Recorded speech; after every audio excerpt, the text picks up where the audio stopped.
After my son's fraud destroyed my company and reputation, I ended up waitressing. One day, a wealthy businessman joked, "Financial advice, waitress." He didn't know who I used to be. I looked at his papers. "You'll be bankrupt in 6 months." He laughed it off. Next day, 6 a.m. sharp, he was at my door. If you're watching this, subscribe and let me know where you're watching from. Let me take you back to how this all started. 2 years ago, I was Catherine Wells, senior partner at Wells & Associates Financial Consulting. I had corner offices in downtown Chicago, managed portfolios worth over $50 million, and drove a BMW that cost more than most people's annual salary. My clients included tech entrepreneurs, real estate moguls, and old money families who trusted me with their generational wealth. Then my son Michael decided to play Gordon Gekko with client funds. The FBI raid happened on a Tuesday morning in October. I was reviewing quarterly reports when agents in navy jackets stormed through our mahogany doors like they owned the place, which, legally speaking, they did once they slapped those seizure notices on everything from my coffee mug to my diplomas. Michael had been forging my signature for 8 months, moving money between accounts like he was playing 3-card Monte with people's retirement funds. $2.7 million gone, along with my reputation, my license, and my sanity. The irony wasn't lost on me. I'd spent 30 years teaching people how to spot financial red flags, and my own son had been waving them right under my nose. The media had a field day. Financial advisor's son bilks clients in Ponzi scheme. My name was attached to every headline, even though I was victim number 1. The lawsuits came next. Civil suits from clients who lost their savings, criminal proceedings that cleared me legally but destroyed me professionally. Even vindicated, nobody wanted financial advice from the woman whose own family had robbed them blind. By Christmas, I was 68 years old with $47 in my checking account and a studio apartment in a neighborhood where sirens were the dominant musical genre. That's when I saw the help wanted sign at Murphy's Diner. Murphy's Diner wasn't exactly what you'd call fine dining. The coffee tasted like it had been filtered through old gym socks. The vinyl booths had more cracks than a Chicago sidewalk in February, and the fluorescent lights made everyone look like they were suffering from some exotic disease.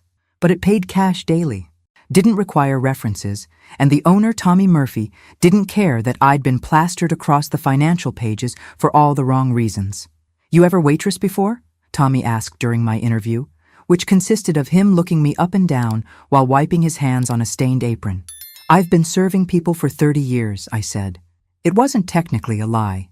The job was harder than managing million-dollar portfolios, if you can believe that. At least hedge fund managers said please when they were being condescending. The breakfast crowd at Murphy's treated waitresses like walking coffee dispensers with the unfortunate side effect of having opinions. But I adapted. I had to. The tips paid for my insulin, the shifts kept me busy enough to avoid thinking about how spectacularly my life had imploded, and the work was honest in a way that made me feel clean again. 3 months in, I'd developed what Tommy generously called interpersonal skills, and what I called the ability to smile while fantasizing about poisoning someone's coffee. That's when Harrison Blackwell walked into my life. It was a Thursday morning in March. The kind of day when Chicago couldn't decide if it wanted to be winter or spring, so it chose to be miserable instead. The breakfast rush was winding down when he strolled through the door like he owned not just the diner, but the entire city block. Designer suit, Italian leather shoes, and the kind of watch that cost more than I'd made in the past 6 months. He was probably in his mid-50s, with silver-gray hair and the confident bearing of a man who'd never heard the word no applied to anything he wanted. He settled into booth 7, pulled out his phone, and immediately began conducting what sounded like a hostile takeover via speakerphone, because apparently common courtesy was for people who couldn't afford $1,000 suits. "Excuse me," I said, approaching his table with my best customer service smile. "I'm going to need you to lower your voice or take that call outside. Other customers are trying to enjoy their breakfast." Harrison Blackwell looked up at me like I'd suggested he donate a kidney to charity. His pale blue eyes did a quick assessment, categorizing me somewhere between furniture and minor inconvenience. "I'll have coffee, black, and whatever passes for eggs Benedict in this establishment," he said. never actually pausing his phone conversation about crushing some competitor's quarterly projections. I poured his coffee, noting that his papers were spread across the table like he was conducting board meetings at the United Nations. Financial statements, merger documents, acquisition proposals. My trained eye couldn't help but spot familiar warning signs in the scattered documents, old habits dying hard as concrete. 20 minutes later, he was still talking, now discussing some real estate deal in Miami with enough volume to wake the dead. The other customers were shooting dirty looks, and Tommy was giving me the "handle this or you're fired" stare from behind the counter. "Sir," I tried again. "I really need you to—" "Hold on," he said into the phone, then looked at me with the expression of a man addressing a particularly slow child. "Do you understand that this call is worth more than you'll make in your entire lifetime?" The diner went quiet. Even the coffee pot stopped percolating, like it was holding its breath waiting for what came next. I looked down at the papers scattered across his table. Blackwell Enterprises, real estate acquisitions, tech startup investments. And right there, visible in the scattered documents, the kind of leverage patterns and cash flow indicators that had kept me awake at night when I saw them in other portfolios. "Actually," I said, my voice carrying just loud enough for the whole diner to hear, "I understand that you're about to lose everything you think you own." He blinked, clearly not expecting his waitress to have opinions about his business empire. "I beg your pardon? Those leverage ratios look dangerous. Your cash flow structure appears unstable, and from what I can see, you're carrying more debt than your asset base can reasonably support." The silence in the diner was now complete. Harrison Blackwell stared at me like I'd started speaking ancient Greek. "I'm sorry," Harrison said, his voice dripping with condescension, "but I don't recall asking for financial advice from the waitress." The words hit the diner like a slap. A few customers chuckled, the uncomfortable kind of laughter that happens when someone with power humiliates someone without it. Tommy's face went red, but he didn't intervene. Not for a waitress challenging a customer who probably spent more on lunch than Murphy's made in a week. I felt the familiar burn of shame creeping up my neck, the same feeling I'd had during every news interview, every courtroom appearance, every moment when people looked at me like I was some kind of con artist instead of the victim of one. But then I looked down at those papers again, at the patterns that didn't lie, even when everything else did. "You're right," I said, my voice steady as winter. "You didn't ask, but if you had, I'd tell you to get a full audit of your financial structure before it's too late. What I can see from here suggests you're heading for serious trouble." Harrison's laugh was sharp and mirthless. "Is that so? And what exactly qualifies you to make such bold predictions about my business?" "Experience," I said simply. "I've seen enough balance sheets to recognize the warning signs, even from scattered documents on a diner table." The color started to drain from his face. "That's quite enough," he said, standing abruptly and gathering his papers. "I don't know where you think you learned to read financial statements, but—" "Catherine Wells," I said, quietly. He froze.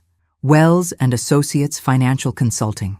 I managed portfolios for 30 years before my son destroyed my company. I've seen more financial disasters than you've had board meetings, and yours has all the classic warning signs." Harrison stared at me for a long moment, his expression cycling through disbelief, anger, and something that might have been fear. "Impossible," he muttered, but his voice lacked conviction. "I'd need to see your full financials to be certain," I said, pouring myself a cup of coffee with hands that weren't shaking anymore. "But if you want a professional opinion, I'll be here tomorrow." He left without paying for his eggs Benedict. The next morning came gray and drizzling, typical Chicago spring weather that couldn't decide if it wanted to be depressing or just consistently annoying. I was opening Murphy's at 6 a.m., same as every Thursday, when I heard the knock on the glass door. Harrison Blackwell stood outside in the rain, looking like he hadn't slept in a week. His designer suit was wrinkled, his usually perfect hair disheveled, and he was clutching a manila folder against his chest like it contained the secrets of the universe. I unlocked the door, noting that his Italian leather shoes were soaked through. "We're not open for another hour," I said. "I need to talk to you," he said, his voice hoarse, "about what you said yesterday." I stepped aside to let him in, flipping on the lights and starting the coffee machine out of habit. The diner felt different at this hour, quieter, more honest somehow. like secrets were easier to tell before the rest of the world woke up. "Coffee?" I asked. He nodded, sliding into the same booth he'd occupied yesterday. His hands were shaking slightly as he opened the folder and spread papers across the table. "I spent all night going through my books," he said.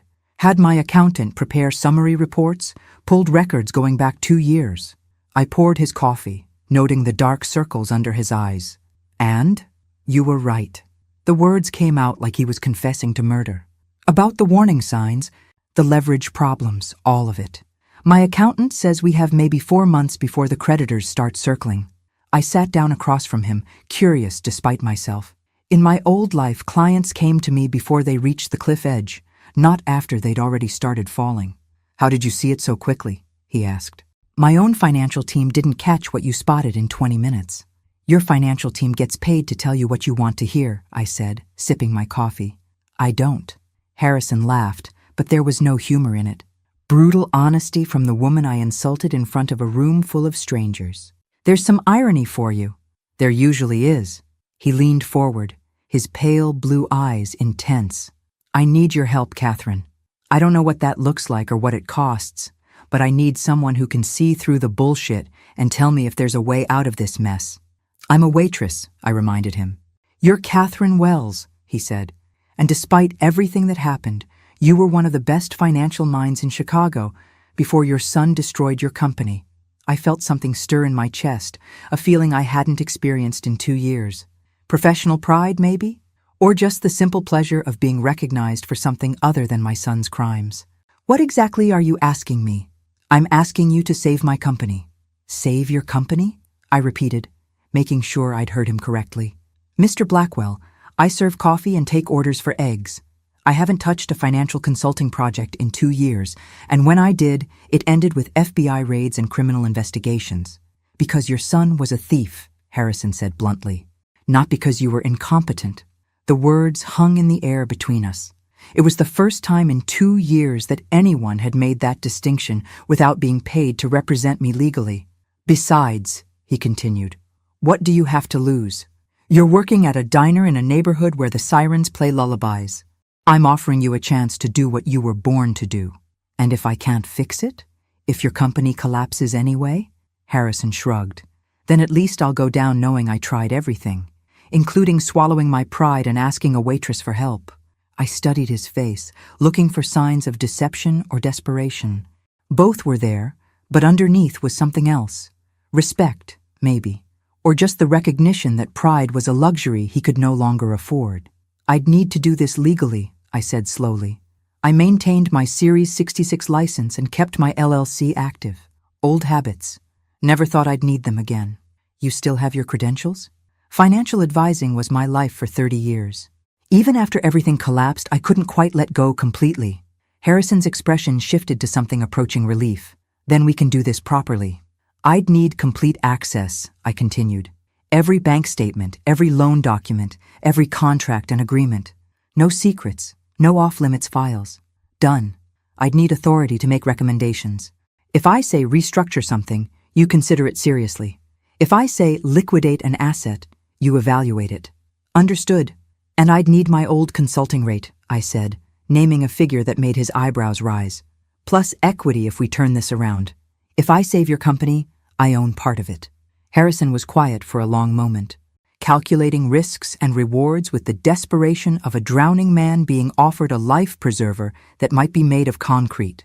"Agreed," he said finally. "But I have one condition, which is, we position this as bringing in independent strategic consulting, professional turnaround expertise. My board doesn't need to know you've been working at Murphy's." I almost laughed. From senior partner to waitress to independent consultant. At least this trajectory was pointing upward again. "Ashamed to admit you found your consultant in a diner." "Ashamed to admit I need outside help at all," he corrected. "My business reputation is hanging by a thread." Fair enough. In the corporate world, admitting weakness was like chumming shark-infested waters. "When do we start?" I asked. "How about now?" Harrison pulled out his phone and dialed. "James? It's Harrison.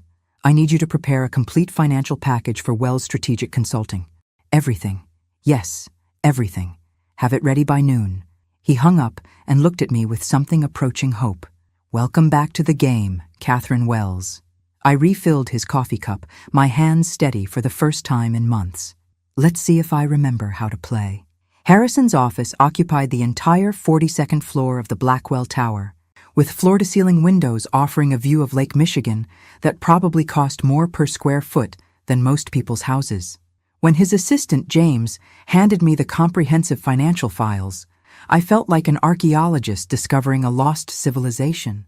"Mr. Blackwell is in meetings until 3, James said, his tone suggesting that independent consultants who used to be waitresses ranked somewhere below office furniture in his hierarchy of respect. "Perfect," I said, settling into the conference room with my coffee. I work better without an audience. 3 hours later, I understood why Harrison looked like a man facing his own execution. Blackwell Enterprises wasn't just bleeding money. It was hemorrhaging like a trauma patient in an emergency room.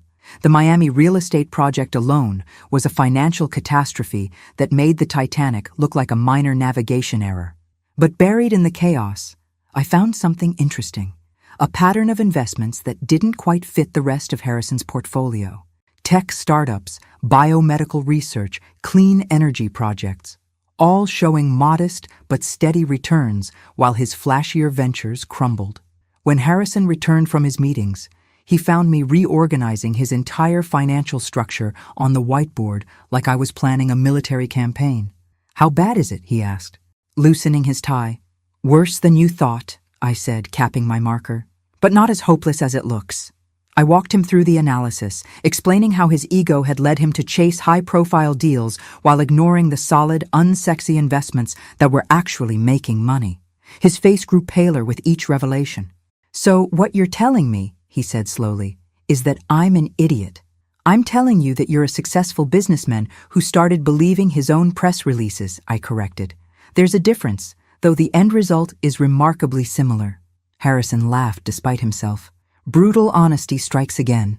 You wanted someone who wouldn't blow sunshine up your assets," I reminded him. "I'm delivering as advertised." Over the next week, I developed a rescue plan that was surgical in its precision. Sell the Miami disaster to cut losses, liquidate 3 underperforming subsidiaries, and double down on the quiet winners that nobody was paying attention to. It would mean swallowing Harrison's pride and admitting failure publicly, but it would save the company. "The board will want detailed justification," Harrison said when I presented the proposal. "These are projects I've been promoting for 2 years. Then we'll give them detailed justification," I said. "Professional analysis, market data, the works. This isn't about pride anymore. Harrison, it's about survival." The first test came during a board meeting on a rainy Thursday. I sat at the conference table as Wells Strategic Consulting, officially presenting the turnaround strategy to 11 skeptical faces. "This is madness," declared Marcus Webb, the board chairman who'd been questioning Harrison's leadership for months. "You're proposing we abandon our most high-profile investments." "I'm proposing we abandon our most expensive mistakes," I replied, my voice steady and professional. "The data supports strategic divestiture of underperforming assets and reallocation to profitable sectors." I walked them through the numbers, showing how the Miami project was hemorrhaging cash with no realistic path to profitability, while the overlooked tech investments were generating consistent returns. The vote was close, 5 in favor, 4 against, with 2 abstentions. But it passed. As the board members filed out, Webb approached Harrison with the expression of a man who smelled blood in the water. "Bringing in outside consultants reeks of desperation, Harrison," he said quietly. "The investors are asking questions. How long before they lose confidence entirely?" "As long as it takes to turn this company around," Harrison replied. After Webb left, Harrison slumped in his chair like a deflated balloon. "He's planning something," I observed. "I know," Harrison said. "The question is whether we can save the company before he makes his move." "We will," I said, surprised by my own conviction. "But we need to move fast." Over the next 2 weeks, I implemented the restructuring plan with the precision of a surgeon. The Miami property sold to a developer who specialized in distressed assets. The 3 underperforming subsidiaries were liquidated, with proceeds redirected to debt reduction. The profitable tech investments received additional funding.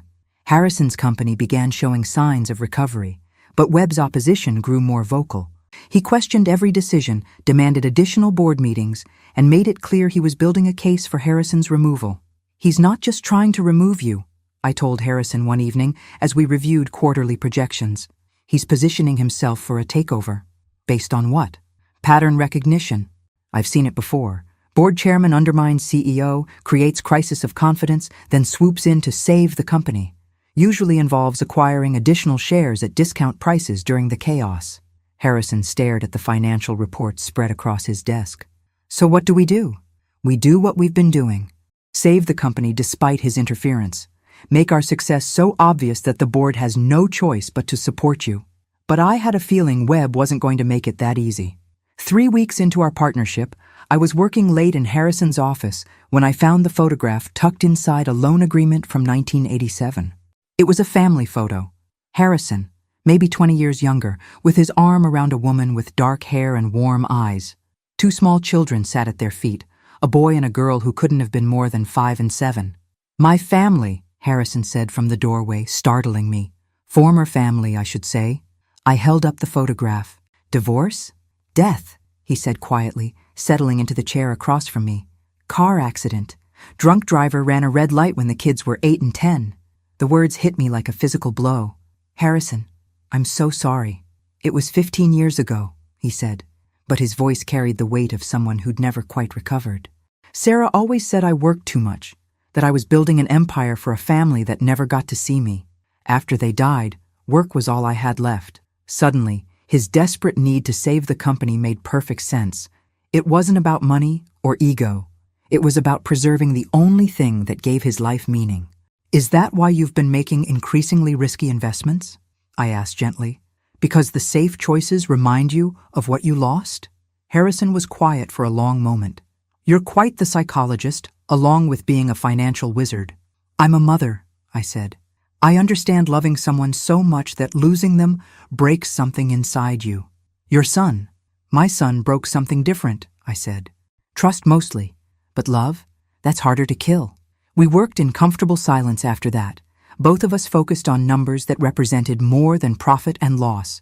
They represented hope, redemption, and the possibility that broken things could be repaired. The company's recovery was becoming undeniable. Revenue was stabilizing, debt payments were on schedule, and the profitable investments were exceeding projections. But Webb's campaign against Harrison intensified. "He's calling for another board meeting," Harrison said, reading an email. "Emergency session to discuss ongoing concerns about leadership decisions." "Let him," I said. "We have the numbers on our side now." At midnight, Harrison called for a car to take me home. As I gathered my papers, he touched my arm gently. "Catherine," he said, "thank you. Not just for the financial advice, for understanding." "Don't thank me yet," I said. "We still have a company to save, and something tells me Webb's not finished with us." The moment I'd been dreading arrived on a Tuesday morning in April. I was reviewing quarterly projections when James burst into the conference room with panic in his eyes. "Ms. Wells," he said, "there are FBI agents in the lobby asking for you." My blood turned to ice water. After 2 years, I'd thought the investigations were finally over. But apparently, someone had connected Catherine Wells, the consultant, to Catherine Wells from the financial scandal. "Do they have a warrant?" I asked, my voice calmer than I felt. "I don't know. Mr. Blackwell is handling it, but they're insisting on speaking with you." I walked to Harrison's office with the resignation of someone approaching the gallows. Through the glass walls, I could see 2 agents in dark suits, their faces professionally neutral. "Ms. Wells," the older agent said when I entered. "I'm Agent Martinez. This is Agent Foster. We need to discuss your involvement in an ongoing investigation." "What investigation?" I asked. "Corporate espionage and financial fraud. We believe you may have information relevant to our case." Relief flooded through me. They wanted information, not to arrest me. "Your son Michael has been cooperating with our investigation," Agent Foster continued. "He's provided information about a conspiracy involving multiple financial firms, including your former company." "A conspiracy?" According to Michael's statement, someone approached him 3 years ago with a proposal to destabilize certain financial consulting firms. The goal was to acquire their client lists and assets at discount prices. The room spun slightly. Someone approached Michael before the fraud began.